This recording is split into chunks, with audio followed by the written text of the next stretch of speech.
It was not yet a city, just wilderness, broken by groves of oak and the murmur of a river that would one day bear the weight of empires. The Tiber flowed quietly beneath the morning mist, silver and ancient, as if it already knew the destiny that would unfold upon its banks. Two infants lay at the water's edge, abandoned, crying, wrapped in nothing but rags. The gods, it seemed, had not abandoned them entirely. From the darkness of the woods emerged a she-wolf. Her yellow eyes glowed like molten gold as she approached the helpless twins. Instead of devouring them, she sniffed, hesitated, and then, by some divine mystery, began to nurse them. Thus began the legend of Romulus and Remus. The shepherd Faustulus would later find them and raise them as his own sons, but already the river and the wolf had marked them for greatness. They grew into fierce young men, hunters of the wild, defenders of the weak, warriors of instinct and pride.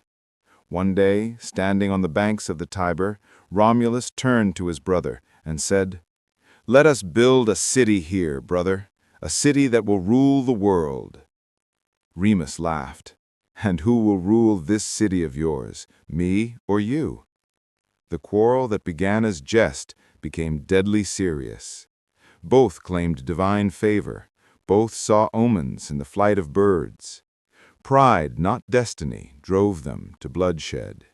In a moment of fury, Romulus struck down his brother. When the wind settled and Remus lay dead, Romulus whispered, "So perish all who dare defy Rome." And thus, in the year 753, generals, her citizens, her very farmers rose again and again until the tide turned.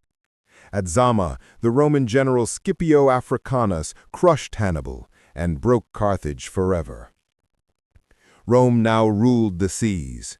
Spain, Greece, Egypt, all would soon bow before her legions. But within her walls, another war began. The war for power, for gold, for glory. The Age of Chaos. The republic that once prided itself on law and order began to choke on its own success. By the 2nd century BCE, Rome had conquered lands from Spain to Greece. Gold, slaves, and grain poured in, but so did greed, corruption, and inequality. Once, the Roman farmer had been the heart of the republic, citizen, soldier, and patriot. Now, the wealthy bought up their lands to build great estates, while the poor crowded into the slums of Rome, hungry and forgotten. Two brothers, Tiberius and Gaius Gracchus, rose from the chaos to speak for the people. They tried to reform the land, to give dignity back to the poor. But the Senate, jealous and fearful, branded them as traitors. Both died violently, murdered by the very men who claimed to defend liberty. Their deaths marked the beginning of the republic's slow collapse. For when violence becomes a tool of politics, the republic itself begins to die. Marius and Sulla, the March of Arms.